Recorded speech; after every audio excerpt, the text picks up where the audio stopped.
I have been feeling, honestly, really numb. I am feeling overwhelmed as usual. I mean, there's a lot. It's a lot going on. Motivation is low, morale is low.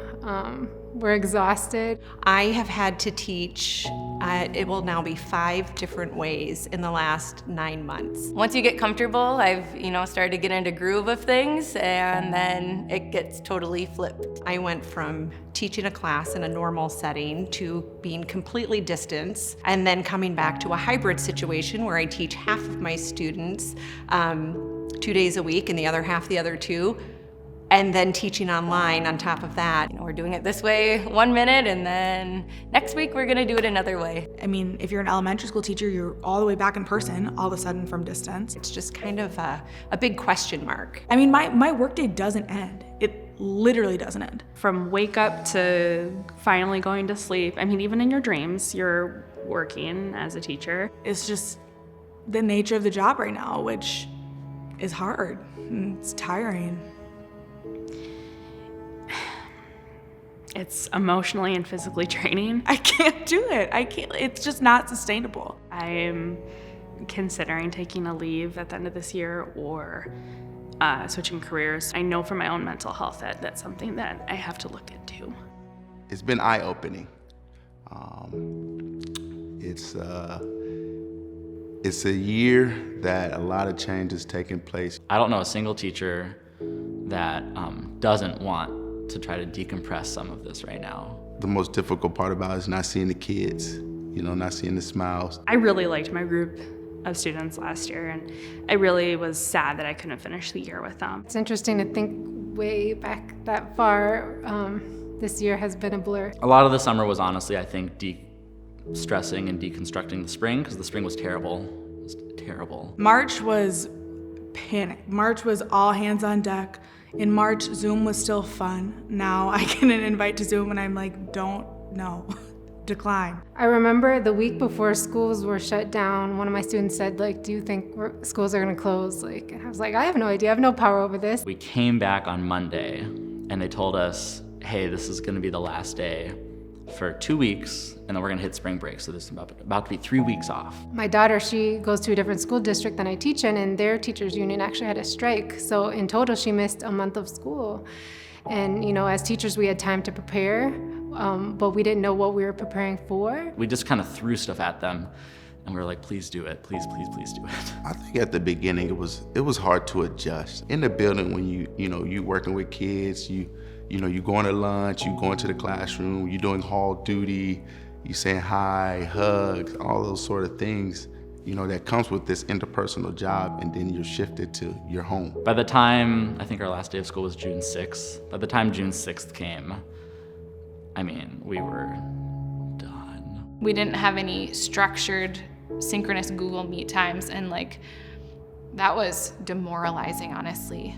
I didn't have any contact with students or colleagues at that point. It was just kind of just me sitting there by myself on the Google Meets. Even with our high flyers and the kids that really, really, really wanted to do everything, they just dropped off. Last year I kept saying to myself, oh, next year it's gonna be so much easier, I'm gonna know what I'm doing, and yeah, no, it feels like I'm back to square one. I mean, it's just over and over again, trial and error. At the beginning of the year, they gave us a lot of extra prep time to prepare for hybrid learning, because that was new. At that time, our school board and district had planned to go hybrid, and being a high-risk person myself, as well as caretaking for high-risk family members, I felt very powerless. I couldn't change anything, so it was kind of at the whim of whatever was decided. Being a teacher in a school district there's always kind of a disconnect between the district and educators, I've discovered most of the time. So we didn't technically know if we were gonna be in online learning until we protested in end of July, beginning of August, asking to not be in full learning because we didn't feel it would be safe. I think it's crazy. Yes, they do this job because they love children, but you expect them to sacrifice their health? Come on. I work with a lot of kids who have compromised immune systems, and In many of those cases, they're also the ones who have, cognitive or sensory disabilities that prevent them from wearing masks. The idea that I could be unknowingly infecting them and putting them at risk was really scary to me. I was with my family, and it was a little strange, but we all just started crying because, I was so worried about what was going to happen. I've gotten some face shields for my students, and then I had a friend make me a plexiglass screen. Our schools weren't able to provide those for us, so had to get kind of creative with those. There were classrooms that had to go into quarantine. Several classrooms in one of our schools had to quarantine, and a coworker of mine had it, our front office staff. A couple of people had it, and one of my own children had COVID, and I was directly exposed to her, and so I was forced to be out in quarantine for 14 days. I want to be able to work with them, but I want to be able to do it safely. It's so concerning to just put all of those students back into these buildings. There are buildings set to be at over 100% capacity next fall. So putting them all in the building right now is just forgetting about all of these people, and that's not okay. What happens outside of these schools can affect the resources that we have and the ability to function and operate. It could be reevaluated every 2 weeks. And so I could be in hybrid one second, and then all of a sudden I'm in distance out of nowhere, and then all of a sudden I'm back in hybrid. They gave us this order that we're going full distance, and we only got a couple extra days of planning, and then we just were gonna jump into it. 2 weeks to prepare for,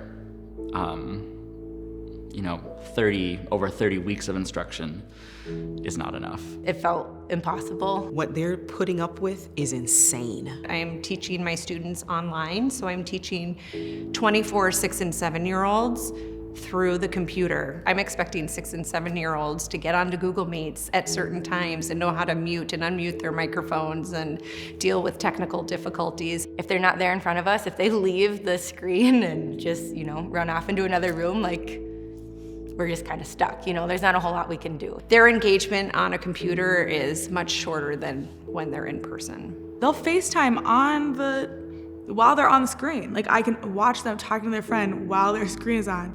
I try to reach all of them as best I can. I was thinking, do I need to restructure my course? You're thinking of mediums. Am I going to do this on Google Slides? Am I going to do this on Google Drawings? Am I going to try an app like Jamboard or Padlet? I'm going to do some other website, but that might be too much technology, so I can't do that. So you're working through all of these different components of it just to make it, and then the students could not even do it.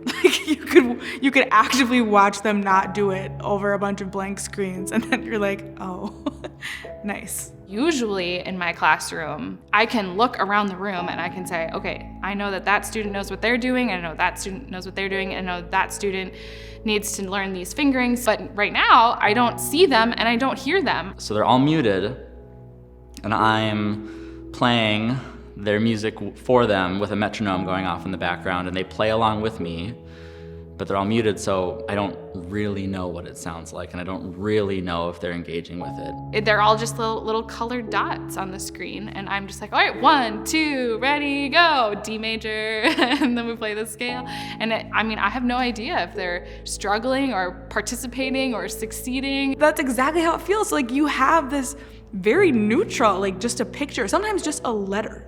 You just see this little Google Meet J or K floating there, and that's all you know about that kid. You don't know what they sound like, you don't know what they look like, you don't know anything about them except for whatever they fill out on their homework. Today, it's just fresh in my mind. We had our summative and some students did some presentations, and it was literally the first time that I saw what some of our students looked like because they posted a picture of themselves. And that was just a moment of joy, and this is why we do this. It's what? And then you're like, of course, you're a person, you're a kid. This is my job. I love working with kids. Building relationships is really delayed in this type of setting online. I get nothing. There's nobody offers up their questions in the chat or over the mic because it's just that vulnerability for them, I think. The computer cannot replace in-person teaching at all. I remember at conferences, like the number one thing I was hearing from parents is too much screen time, too much screen time, too much screen time. I mean, it's so many online classes, and some classes meet for the whole hour. Some classes meet for 20 minutes, and then you have independent work that a teacher thinks is going to take you 30 minutes, but actually takes you 2 hours. I would say students are struggling to keep up with everything. They're just trying to survive. They're not focused on whatever assignment I have in front of them. So I try to always just ask, how are you doing? And check in. There's just this level of like loneliness and level of like, what is the point? It's all meaningless, you know? Like, and I think all the students are feeling that in addition to my own like motivation every day. That isolation has really caused an increase, in anxiety, depression. So there's a lot of things that I see that I'm dealing with when it comes to students. The things that they're going through for the first time that a lot of people don't go through until they're in college, and they feel that kind of loneliness of being away from loved ones and more isolated. And kids are feeling that so much earlier right now, I think, that it's just really, just devastating them, and it's terrible. I had a student say to me, she was having trouble, and I said, okay, just take a deep breath and relax. And 6 years old said, how can I relax when there's a world pandemic? And this is a 6-year-old. Sorry. And I think they internalize a lot that we just don't really fully understand. All of these children are in mental health and emotional crisis. I've gotten so many more emails than I've ever gotten from students that I don't know that are emailing me with these mental health problems that are so heavy. Like if I haven't seen a kid come online for a couple days, like I'm sending them an email, talking to administration counselors, like I haven't seen this kid, like what's going on? Something that would take me in my office maybe 5 minutes to do, now is taking me like maybe 20, 30, maybe even to the next day with that communication piece of reaching out to my students. I have kids that I'm calling 6 times a week just to make sure that I can get in touch with that kid somehow. I've never seen so many students who have a hard time like getting out of bed, who have, been in psychiatric help treatment centers for a couple weeks. I teach mostly underclassmen, so these kids are like 14, 15. And I know that there's a lot of traumatic things that are happening to these students. It's terrifying because I don't want babies I don't want their lives to be risked. I don't want to see kids kill themselves. It's horrible. In my humble opinion, it means that they're not getting something that they need from what the adults are giving right now, because the adults can't give anything. And it feels like we're failing them, even though I know that we can't control these types of things. So for every one counselor, that counselor has 700 students as a caseload to really manage and take care of. And my caseload is right now is like 1 to 683. I think that's my biggest fear, is that they're not going to get everything they need from me. We're gonna have kids that are still impacted by this situation. That was the foundation of their high school. I know a lot of kids and families are just overwhelmed. Some families have multiple elementary kids in school and they're working full time, and they have these little kids at home who are trying to get through their school day. Parents are trying to work. I have one student who watches a 2-year-old every day, and her parent is an essential worker. Economically, a lot of them now are the breadwinners in their family. With everyone losing their jobs. It's amazing to see what families have had to sacrifice and what they've had to adjust to this new situation. It affects everyone, but it affects, certain populations more so. So in addition to the inequities we see in the school systems, we see it in our wider systems as well. The other pandemic we're facing is racism. COVID brought to light the importance of racial justice, and so I think this pandemic has really shown the inequities even more so, for example, with access to internet, access to food. We are seeing the cracks in our public education system. We have the resources to make that more equitable, and we don't. We need a change. We've been needing it for a long time before COVID-19. Many of the teachers I talked to, we don't want it to stay the same. We want it to change. Education will be reimagined. Whether it's funding or whether it's a whole reorganization of the system, we're gonna hopefully start to see some improvements when this pandemic is done. I mentioned the students, obviously, that's very cliche, but truly, I mean, they're not gonna stand for it, you know, and they can't do it alone. Like, we have to guide them and be there with them and fight with them, but they're ready to lead, they're ready to do the work. It's just constantly remembering that in the day-to-day, they just need to feel heard and seen, and they need to feel like this is a community that is supporting them. Kind of restores my faith in humanity a little bit, is just seeing how much people care and people just genuinely wanting to help each other. And so I hope that we use this moment to change in a positive way.